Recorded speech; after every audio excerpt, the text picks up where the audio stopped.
Hey guys, it's Allison Hanson.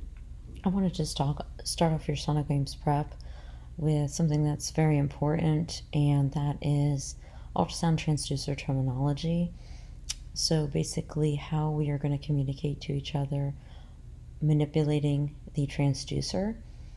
This is something that's very important, especially if you are going to be working as a team to obtain imaging during the sonogames competition.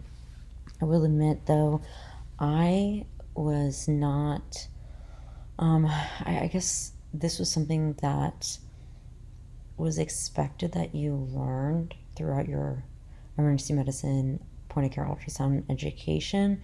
There's no really formal discussion for me in residency or even fellowship.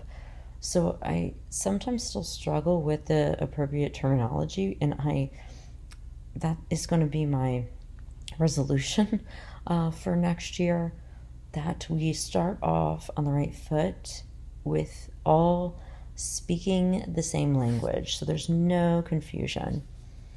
In 1999, the American Institute of Ultrasound and Medicine published 5 movements, so they created a language that they were hoping to be universal amongst those who utilize ultrasound or teach ultrasound in particular, because describing to a trainee how to manipulate a probe can be quite confusing, especially when they don't know what you are asking.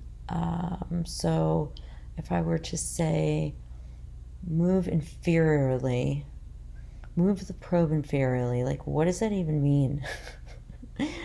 Does that mean you pivot? Do you slide it down inferior to the patient's body, to the long axis of the kidney? It can be quite confusing. So we need to get a little bit better at communicating. So they described these 5 movements that they were hoping to build a consensus about, and I'm hoping that we adopt these and commit to utilizing these terms. So they are sliding, rocking, fanning, compression, and rotating of the ultrasound probe. This is going to be important when we start our prep.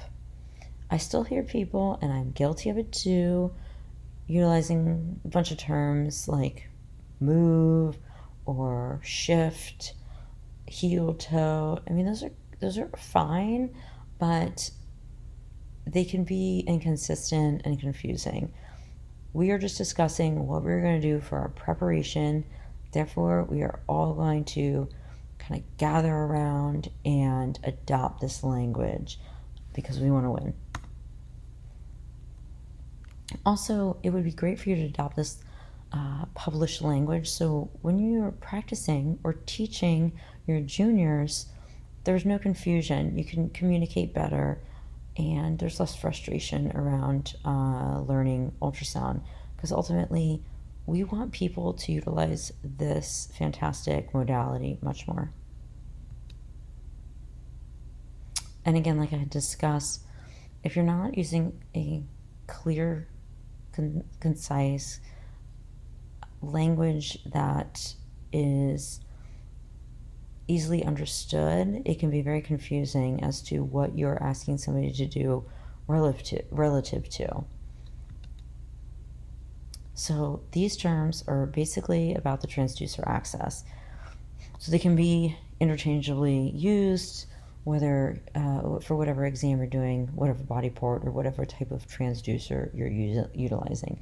So if I say rock towards their feet, or rock towards the patient's left, or slide superior, it is all relative to the axis of the transducer.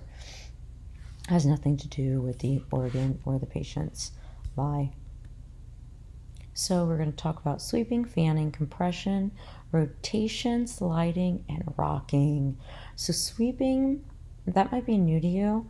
It's basically a steady angle of inclination. So your ultrasound beams are entering the body at 90 degrees, but you are sliding the transducer about the short axis of the probe. Sliding. Look at, I already messed it up. Sweeping.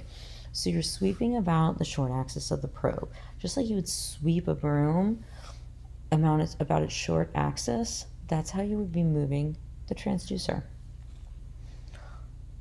This is great for just let's think, when you're lawn mowing over somebody's abdomen. You're basically sweeping up and down, caudal and cranial. Caudal and cranial. When you're looking for like dilated loops of bowel or anything unusual. Fanning is something we often utilize this term when we are creating more fine movements, micro movements. So you're at a fixed point with the head of your transducer as it touches the skin, and you're pivoting, about that fixed point. Your ultrasound beams are changing the angle as it enters the body. This is fantastic in all applications, especially when you're trying to just move a couple millimeters. Then we have compression, which is easily understood. You're just pushing in. So if you're on top of somebody's abdomen and they have a bunch of gas, you're trying to disperse that gas. You kind of give a little compression. This also helps, clarify an image. Then there is rotation. Again, easily understood. You're either rotating clockwise or counterclockwise about a kind of a fixed midpoint. Your ultrasound beams are entering at a steady 90-degree angle into the body. Then they're sliding, kind of, I guess, the opposite of sweeping. So instead of sweeping, you're about the short axis. Sliding, you're about the long axis. And again, this is something we utilize often when we're doing our fast exams. You say you're in the right upper quadrant, Morrison's pouch. You slide cranially to look at get a glimpse of the costophrenic angle, seeing if there's any hemothorax, get a good look at maybe looking for a lung point or B-lines, or just lung sliding for pneumothorax. Then there's rocking. This might be a new term for you. So again, motion is about the long axis, but with sliding, your ultrasound beams are entering the body, and again at a fixed 90-degree angle. With rocking, you are basically changing that about from 90 degrees. Here's some animated examples. So sweeping, just as it sounds, amongst the short axis, back and forth. Fanning, you guys have utilized this term. I hear you guys say it. Fanning back and forth. Sliding, again, is about the long axis. You're sliding. Most of the time you'll be saying sliding towards the head, towards the feet, towards the patient's left. Then there's rocking, rock towards the feet, rock towards the head. Then rotate clockwise, counterclockwise. Compression is easily understood. Compress, there's only one way to compress. Great, so I hope this helps. I hope you guys adopt these terms. Expect that we will be using these terms when we train and prep and meet in person. So be ready.